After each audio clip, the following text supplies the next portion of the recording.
You work for hours, pouring your soul into that desire to succeed. Your effort is undeniable, but the results? They're either non-existent or much weaker, much slower than you expected. It's like you're hitting an invisible wall. Your energy gets drained and your motivation just melts away. Or maybe you're trying everything to improve yourself. Books, videos, courses. Your mind is full of information, but nothing concrete changes in your life. You tell yourself, I want to be more confident.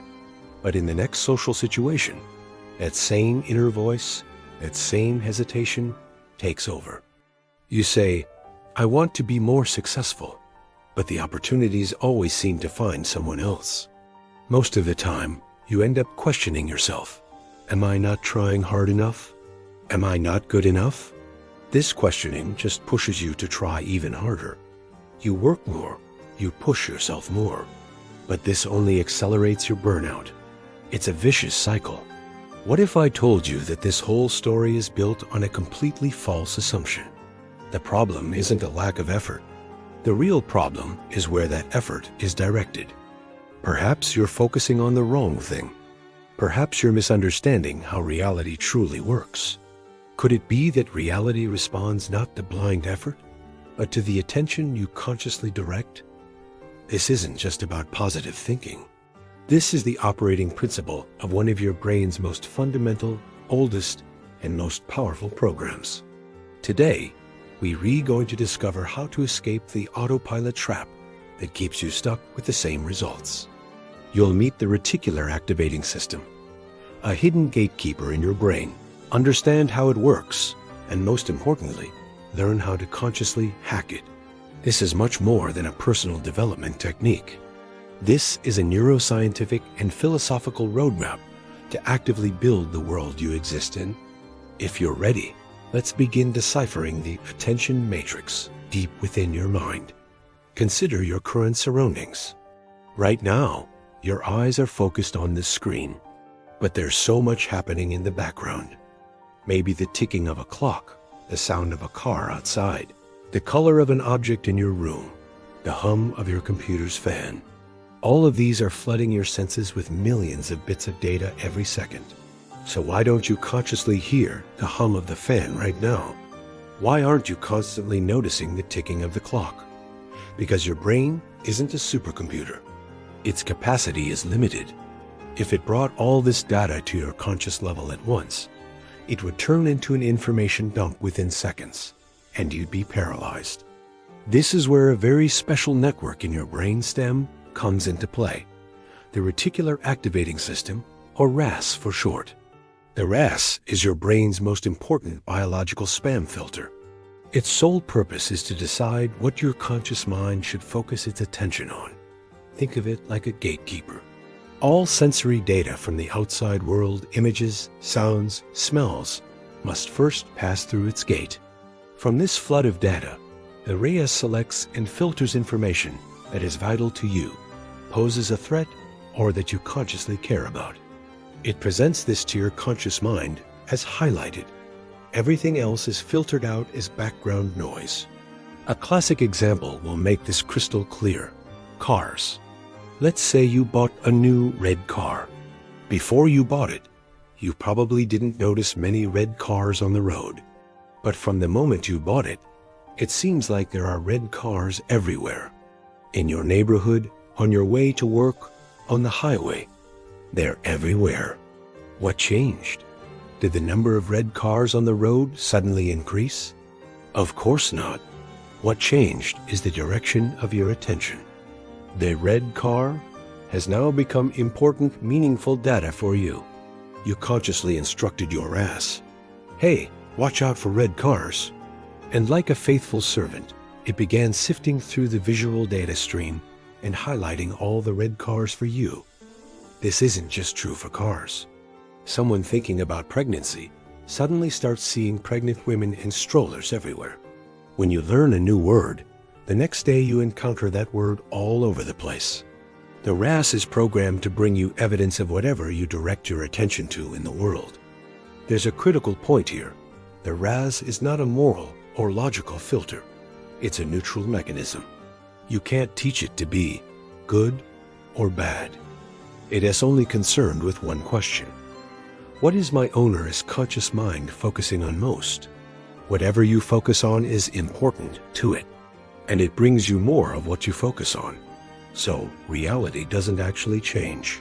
The world is the same world, but the parameters of your awareness, your perceptual reality, change.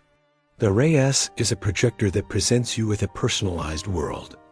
But are you aware of what you're sending into this projector? Most of the time, unfortunately, no. And this lack of awareness leads us into the biggest trap, the autopilot trap. Now that we understand the RAS is a neutral mechanism, we can start to see the bigger picture. If the RAS presents evidence related to what we focus on, then let's look at what occupies our minds most in daily life. What do we focus on most of the time? Problems, deficiencies, fears, failure scenarios. What we couldn't do. When a student prepares for an exam, they focus on the fear of, what if I fail? When someone is about to give a speech, they worry about, what if I embarrass myself? In the workplace, we operate with the belief that I'm not good enough. In relationships, we live with the anxiety that they will leave me. What's happening here? Our conscious mind focuses its attention on the problem itself, and the RAS, its faithful servant, receives this instruction. My master is concerned with failure and fear. Therefore, let us bring forth all evidence of failure and fear in his world. This is the autopilot trap. Our brains, a legacy of thousands of years of evolution, are programmed to recognize threats for survival. It's an automatic, unconscious process. Physical threats have decreased in the modern world, but this mechanism continues to hunt for social and psychological threats. And we, in this autopilot mode, constantly direct our attention to what could go wrong. The consequences are clear. First, the problem-focusing cycle. When you focus on, I'm afraid of failing, your RAS brings up all your past failure memories, the types of questions you can't answer, other people's failure stories. This feeds your fear.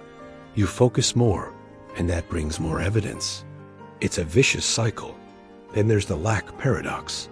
If you live with the thought, I lack self-confidence, the RAS piles up moments in your life when you lacked confidence, situations where you were embarrassed, and times you were criticized. You gather evidence that you are lacking, which reinforces your feeling of lack. And finally, neural pathway strengthening. It's the golden rule of neuroscience. Neurons that fire together, wire together. The more you repeat a thought pattern, the stronger and more automatic that pathway becomes in your brain. Constantly focusing on problems strengthens your problem-detecting neural network. You begin to see a problem, a danger, a deficiency in everything. Your efforts then become based on problem-solving or threat avoiding. But this effort only increases your internal tension rather than changing reality. That's why most blind effort is wasted, because the target of your effort is actually a ghost town that your attention constantly feeds. You're running through a labyrinth, looking at the walls instead of the exit. No matter how fast you run, you only hit more walls. So, how do we break this cycle? How do we switch off this autopilot and take conscious control of the RAS? Now is the time to put it into practice. We know the RAS is neutral and fed by our focus. So the strategy is simple but profound. Consciously change the direction of your focus. Here are 3 concrete ways to do this, to reprogram your attention matrix. Technique 1. Shifting from question to answer. Our mind is like a search engine. Whatever question you ask, it searches for that kind of answer. Think about the questions you often ask yourself. Why can't I succeed? Why always me? Why am I so unlucky? These questions are all retrospective, problem-centered, and victim-focused. When your brain gets this question, its task is clear. Find the reasons why I failed. And it presents you with all your failures and shortcomings. Now, change the question. Make it forward-looking, solution-oriented, and empowering. Instead of, why can't I succeed? Ask, If I had succeeded, what would that look like? How would I feel? How would I act? If I built the relationship I wanted, what kind of partner would I be? What small, loving steps would I be taking every day? This simple shift radically changes your brain's search parameters. The instruction you send to your RAS changes from problems to solutions. Technique 2. Quality-oriented language. Your words build your world. Language is the form of your thought. Whatever you say, that's what you focus on. A common pattern is, I want to get rid of stress. I want to lose weight. I want to get rid of this anxiety. The focus here is on the problem. Stress, EXCESS, weight, anxiety. Your RACE focuses on these undesirable things and shows you more of them. Now, make the sentence qualitative. Focus on what you want to experience. Instead of, I want to get rid of stress, say, I want to feel calm, serene, and focused. Instead of, I want to lose weight, say, I want to feel energetic, light, and strong. This language change is a revolution for your RAS. It stops scanning for stress and starts scanning for calmness and focus. What you focus on grows. Technique 3. Immersion in the process. Our greatest mental anguish comes from living in the past or the future. This technique shifts your attention to the present moment. Focus not on the outcome, but on the immediate, sensory, physical details of the task at hand. If you're writing, feel the pressure of your fingertips on the keyboard. If you're exercising, feel the tension and relaxation in your muscles. If you're cooking, focus on the sounds, smells, and colors. This is how you lock your RAS into the now. When your attention is fixed on the concrete sensory data of the present, the ghosts of the past and future fade. Anxiety decreases. This is the gateway to flow, where effort disappears and action occurs spontaneously and efficiently. The RAS is no longer fed by abstract concepts like success or failure, but by concrete data like touch, sound, and breath. These three techniques work together. You ask a how question about the future. Define that future with qualities you want to experience, and then immerse yourself in small processes in the present where you can experience that quality. This is the systematic way to reprogram your RAS. What we've described may seem like practical techniques, but the underlying idea goes much deeper. This isn't just about being more efficient. It's about the way you exist. The existentialist philosopher Jean-Paul Sartre famously said, "Man is the sum of his choices. To choose is to exist." Think about it. You aren't a passive being. Every moment, consciously or unconsciously, you are choosing something. You choose what to pay attention to. You choose how to give meaning to an event. Even avoiding a choice is still a choice. Our RAS is the biological reflection of this truth. You are a machine that, second by second, chooses what to direct your attention to. And this choice actively constructs the world you experience. Some interpretations of quantum physics have a similar theme, the role of the observer. Some theories suggest a system exists in an uncertain cloud of possibilities until it's observed. Observation attention collapses it into a specific state. As a metaphor, this means your attention collapses your reality, shaping it into a specific form. Reality is a sea of infinite possibilities. You navigate this sea with a spotlight, your attention. Wherever you direct it, that area is illuminated and becomes your reality. Everything else remains in darkness. The self you defend is just a history of these constant choices. But this identity isn't set in stone. It's a text that can be rewritten with your current and future choices. The expression, reality responds to attention, not effort, gains meaning here.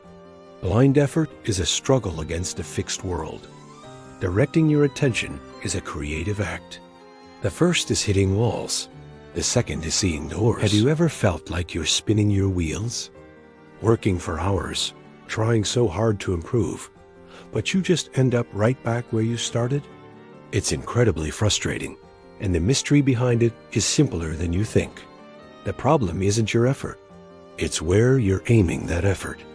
Think of your brain having a special filter, a kind of internal projector called the Reticular Activating System, or RAS. This system is incredibly powerful. Whatever you consistently feed it, it projects onto the screen of your reality. For many of us, we get stuck in what I call the Autopilot Trap. We're constantly feeding this projector with our fears, our anxieties, and all the things we think are wrong with us. And what happens? Our reality becomes a reflection of exactly that. More fear, more problems. So, how do we break free? The answer lies in consciously choosing where to aim that projector. Instead of focusing on the problems, we need to direct its powerful light towards solutions. Instead of dwelling on our flaws, we focus on the qualities we want to embody.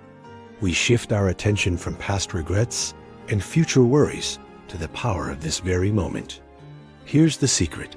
Genuine, productive effort isn't a struggle. It's the natural, almost automatic result that happens when your attention is in the right place. When you're truly focused on growth and solutions, effort stops feeling like a chore and transforms into a state of flow. It becomes an enjoyable part of your journey. So starting today, I want you to ask yourself a simple question throughout your day. Right now, what am I pointing my projector at? Are you building the reality you actually want? Or are you just reinforcing the walls of your old fears? This simple awareness is the first and most crucial step toward your freedom. If this video has helped spark that awareness for you, even just a little bit, please consider supporting the channel. Go ahead and subscribe and hit that notification bell. Because think about it, if you give your attention to this channel, this kind of content, YouTube's algorithm, just like your own, RAS will start showing you more doors, more possibilities, and more connections to help you on your path. In our next video, we're going to tackle the biggest illusion of all, why the self you defend isn't real. We'll dive deep into the structure we call the ego, how it's built, and most importantly, how we can move beyond it. You can click on the video right here on the screen or find the link in the description below. Thank you so much for your attention. May your reality be beautifully shaped by the light of your choices. See you soon.